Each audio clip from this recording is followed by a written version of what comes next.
নমস্কার, তোমরা দেখছো মিরাকি। আর আজকে আমি তোমাদের সাথে এত সুন্দর একটা কালারফুল আই মেকআপ শেয়ার করব। তো যে কোনো আই মেকআপ শুরু করার আগে আই বেস রেডি করে নেওয়া সব থেকে বেশি ইম্পর্টেন্ট। তো এখানে আমি লাইট কালার কনসিলার দিয়ে আই বেস রেডি করে নিয়েছিলাম। লাইট কালার কনসিলারটা আমি পুরো আই লিডে সুন্দর করে ছড়িয়ে দিয়েছিলাম, এবং এখানে যেহেতু আমি নিজের চোখে করছি তাই আমি আঙুল দিয়ে ব্লেন্ড করছিলাম।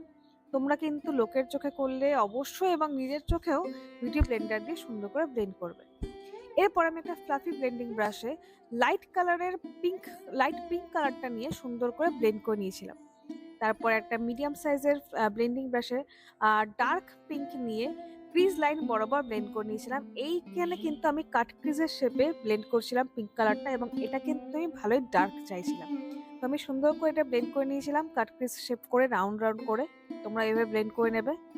তারপর একটা ফ্লাফি ব্রাশে ডার্ক পার্পল এবং পিঙ্ক কালার নিয়ে শুধুমাত্র আউটার কর্নারে আমি এখানে প্লেস করছিলাম। তোমরা এখানে দেখতেই পাবে আমি কিন্তু ইনার কর্নারের চোখে নিইনি, বাইরে আউটার কর্নারে বসাচ্ছিলাম এবং বাইরের দিকে টানছিলাম, যাতে একটা ভি শেপ বা একটা উইং ক্রিয়েট করতে পারি।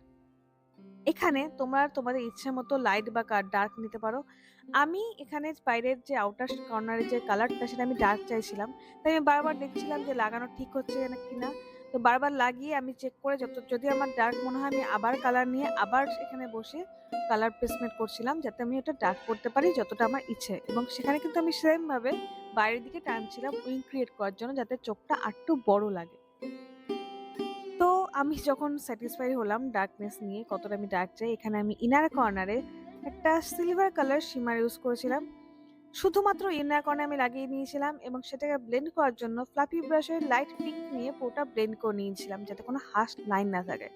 এবং যে ডার্ক পার্পল কালারটা ইউজ করেছিলাম সেটা আবার আমি ব্লেন্ড করে নিচ্ছিলাম, যাতে ওই সিমারের সাথে পার্পল কালারটাও সুন্দরভাবে ব্লেন্ড হয়ে যায়। আই মেকআপ যত সুন্দর তুমি ব্লেন্ড করতে পারবে ততই কিন্তু সুন্দর লাগবে। তো প্রত্যেকটা কালার আমি একে অপরের সাথে সুন্দর করে এখানে ব্লেন্ড করে নিয়েছিলাম। এরপর তুমি যে সেই শিমার কালারটা আমি যে উপরে ইউজ করেছিলাম সেটাই লোয়ার ল্যাশ লাইনে শুধুমাত্র ইনার কর্নারে লাগিয়ে নিয়েছিলাম, আর কোথাও কিন্তু নয়। এবার চলে গেছিলাম লোয়ার ল্যাশ লাইনে। লোয়ার ল্যাশ লাইনে তোমার কাছে যদি ব্লু কালারের কাজল থাকে, ব্লু কালারের কাজল ইউজ করবে, সেটা দেখতে দারুণ লাগে। আমার কাছে ছিল না, তাই আমি ব্লু কালারের আইশ্যাডো নিয়ে স্মল ব্লেন্ডিং ব্রাশ দিয়ে সুন্দর করে ব্লেন্ড করে নিয়েছিলাম কাজলের শেপে। কাজল যেভাবে লাগাই ঠিক সেইভাবে। আর ঠিক এই সময় আমার মনে হলো আমি তো উপরে আইলাইনার লাগাইনি, আইলাইনার না লাগালে নিচের সাথে ম্যাচ করতে আমার অসুবিধা হবে। তাই আমি নিচের আই মেকআপ ছেড়ে উপরে চলে যাই। এখানে আমি মেবলিনের আইলাইনার দিয়ে সুন্দর একটা উইং ক্রিয়েট করছিলাম। একটা আমি একটু লম্বা স্মুথ উইং চাইছিলাম, তো আমি যথেষ্ট লম্বা একটা উইং ক্রিয়েট করেছিলাম। তোমরা তোমাদের ইচ্ছা মতো ছোট বড় যেমন চাও তোমাদের আই শেপ অনুযায়ী একটা উইং ক্রিয়েট করবে। এবং আমি কিন্তু ইনার কর্নার একটা কোনও ক্রিয়েট করেছিলাম, যাতে চোখটা লম্বা লাগে।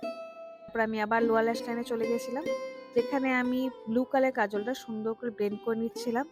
এবং এখানে আমি একটা ক্লিপ নিতে ভুলে গেছি, যেখানে আমি ব্লু কালারটাকে গ্রিন কালার দিয়ে সুন্দর করে ব্লেন্ড করে নিয়েছিলাম। তোমরা হয়তো ফটোতে দেখে বুঝতে পারবে। এবং তারপর একটা ফ্লাফি ব্রাশে পিঙ্ক কালার বা চাইলে তোমরা ব্রাউন কালার দিয়ে সুন্দর করে স্মাচ করে নিও, যাতে তোমার স্কিনের সাথে ব্লেন্ড হয়ে যায়। এবং এই হলো আমার ফাইনাল লুক। তোমরা জানাও তোমাদের এই ভিডিওটি কেমন লাগলো, আই মেকআপটি কেমন লাগলো। আপাতত এই পর্যন্তই, দেখা